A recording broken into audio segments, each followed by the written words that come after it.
puntos claves que hay Sí. que tener en cuenta ahora que comienzan las altas temperaturas. Uno es la hidratación, Ujú. la otra es poder comer, porque ¿qué pasa? Cuando hace mucho calor estamos inapetentes. Claro. ¿Qué comemos? Que estuvo muy bien lo que dijiste. Y lo otro también es la conservación de los alimentos. La cadena de frío. Sí, la cadena de Sí. frío para evitar intoxicaciones. Así que bueno, vamos con la primera, como Dale. te dije, hidratación, que hay que tener en cuenta. Ante las altas temperaturas, el cuerpo tiende a transpirar para regular la temperatura corporal. De esa forma nosotros vamos perdiendo el líquido corporal que hay que reponer con el líquido, por ejemplo el agua, pero también que podemos ir incorporando, por ejemplo, a través de frutas, de verduras, de licuados, de yogures, de lácteos. Entonces no solo quedarnos con que el agua es lo único que tenemos que tomar para hidratarnos, porque en los alimentos también podemos encontrar un poco el contenido de agua. Que hay que tener en cuenta que hay distintas señales que a nosotros como que nos van alertando de esta posible deshidratación. Una es la sed, que la sed es la primer señal de deshidratación.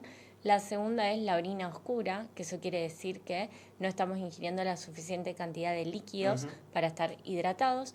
Después la boca seca, y ya otros que empiezan a notar una deshidratación más grave son mareos y dolor de cabeza. Sí. El tema es el siguiente, mucha gente piensa que quizás tomando infusiones todo el día, como suele ser el mate, Sí. somos muy materos en Argentina, van a llegar a cubrir sus requerimientos de agua. El mate es diurético. Sí, el mate tiene cafeína. Claro. Ronda, nadie se pone de acuerdo en los estudios, pero entre 60 miligramos de cafeína a 300 por mate. Imagínate que una taza más o menos tiene 120 miligramos de café, entonces capaz que hasta tiene más cafeína que una propia taza de café. El que sea diurético quiere decir que hace que nosotros eliminemos más orina del cuerpo. Entonces, mientras estamos tomando mate, a su vez lo estamos eliminando a ese líquido. Y lo correcto sería, de última, si uno le gusta tomar mucho mate, prepararse un vaso de agua al lado o, por ejemplo, una botellita de agua, que no suele ser así en el cotidiano de la población, no suele ser así. Entonces, eso es una cosa para tener en cuenta. Y otra cosa importante es quién es la población de riesgo. Los más afectados ante una posible deshidratación son los abuelos, por lo general, o la gente adulta mayor, porque pierde esta señal de sed, entonces no tienen ni siquiera esa primera alerta de que no están consumiendo líquido. Y los niños también entran en un grupo de población de riesgo porque quizás están jugando en la escuela, jugando en la casa de un amiguito, en un pelotero, entonces por lo general están atentos al juego y no justamente a quizás tomar agua o tomar otra cosa. Y hablando de otra cosa, también otro grupo de riesgos son los deportistas. ¿Por qué? Porque ante las altas temperaturas, muchos hacen deporte afuera o deportes de alta intensidad, la sudoración es excesiva, ya también para regular la temperatura del ejercicio físico. Y si uno solo toma agua y el ejercicio dura más de 1 hora, por lo general tendemos a, como si te dijese, diluirnos, porque además en el sudor de perder agua, perdemos electrolitos, sodio, potasio, magnesio, que si nosotros no lo reponemos a la vez de que estamos reponiendo el agua, podemos tener otros problemas como puede ser, por ejemplo, un calambre o también alguna descompostura por ese desequilibrio que hay electrolítico dentro del cuerpo. Entonces, otra población del riesgo son los deportistas, que en ese caso sí pueden llegar a recurrir a bebidas deportivas, bebidas isotónicas, que tienen agregado de azúcar, de sodio, de potasio, de magnesio, como te decía, o incluso uno la puede hacer. Que las isotónicas no son recomendadas si no se hace una actividad deportiva, ¿no? Porque le estamos metiendo todo eso al cuerpo. Y hay que diluirlo. Claro. Sí, por lo general muchos dicen, me tomo una bebida deportiva ahora y me mantengo hidratado, y la verdad que realmente no es lo recomendado.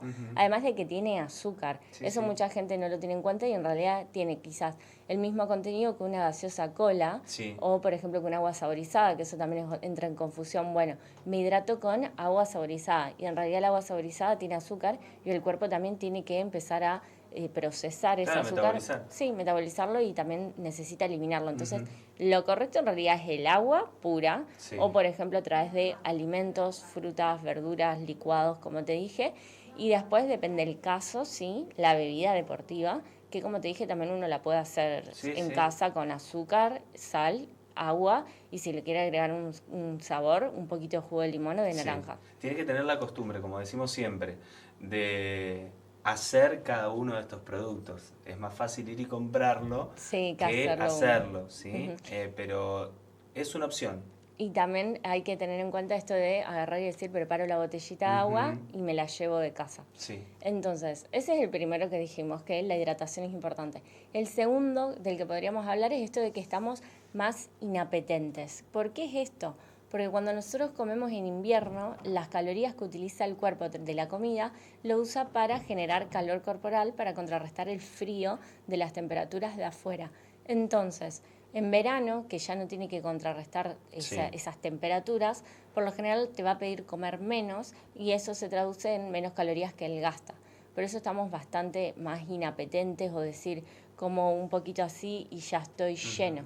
Y el tema está en que muchas personas van a los dos extremos. Un extremo puede ser me como una ensaladita de hojas verdes y nada más, que eso no, la verdad que no los alimenta porque son solamente fibra. Y también tenemos los otros extremos que recurren a alimentos como los que suele haber en una mesa navideña, porque por lo general en mi mesa navideña están siempre fiambres, por ejemplo, los matambritos así de pollo, de carne, no sé, comprar ensalada de papa con mayonesa, cosas así, que tampoco son...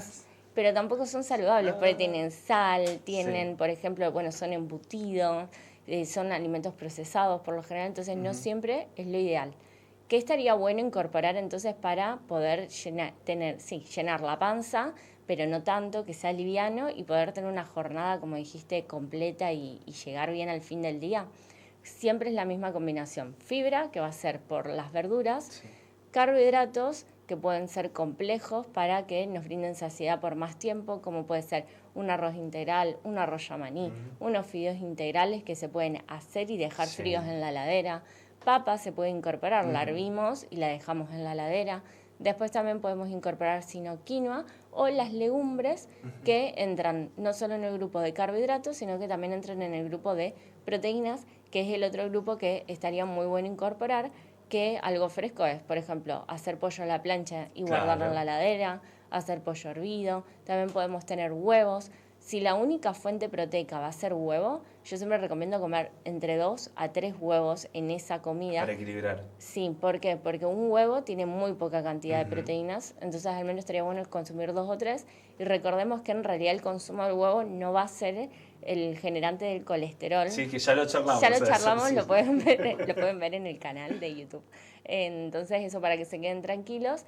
Y si no, bueno, te decía, atún, sardinas, o por ejemplo quizás un día hacemos una milanesa, la podemos cortar y también la podemos incorporar en la vianda o en una ensalada. Una milanesa mucha gente también la tiene como un alimento prohibido porque tiene ese empanado y en realidad una milanesa es una carne magra o una pechuga de pollo por lo general pasada por huevo y después el pan rallado, o sea, no tiene nada de malo. Y una grasa saludable que podrían ser, por ejemplo, palta, semillas, frutos secos o, por ejemplo, el aceite de oliva. Yo todo esto que te fui diciendo lo pensé en un formato de ensalada.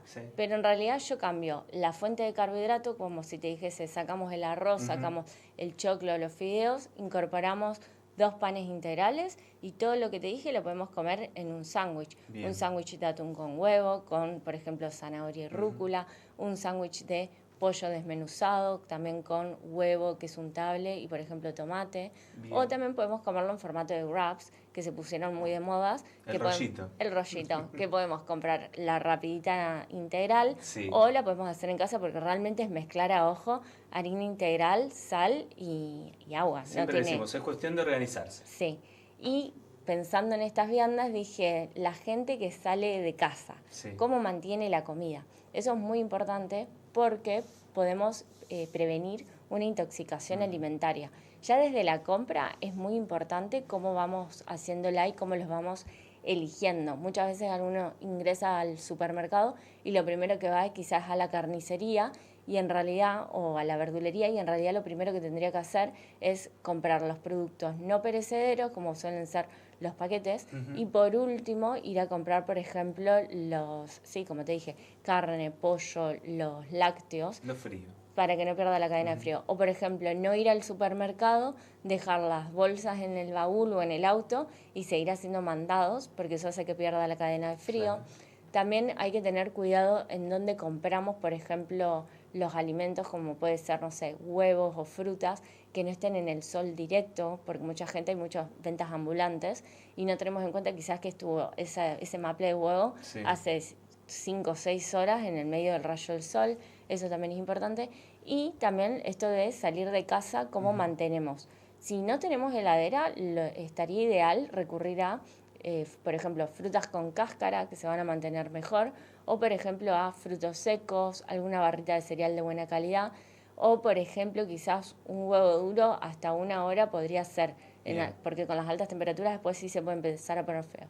Y si no, recurrir a comprar, por ejemplo, una loncherita térmica, colocarle los hielos que se usan cuando uno tiene... Claro. Sí, el refrigerante cuando se cae y poner todos los alimentos ahí. Pero hay que tener en cuenta que si uno tiene, por ejemplo, una ensalada, se la lleva a su casa a las 7 de la mañana y la come a la 1 del mediodía, es muy probable que haya perdido esa cadena de frío. Y más si le agregaron algún aderezo o, por ejemplo, alguna mayonesa o algo así, perdió totalmente la cadena de frío y eso puede generar una intoxicación alimentaria. Bueno, ahí están los 3 puntos a tener en cuenta, muy claros, muy precisos, muy útil lo que nos ha dado, como siempre, Pilar, estos tips para tener en cuenta para lo que se viene con las altas temperaturas y alimentarnos correctamente. Me alegro Pili, que se haya entendido todo. Nos encontramos la semana que viene. Nos vemos la que viene. Dale, gracias.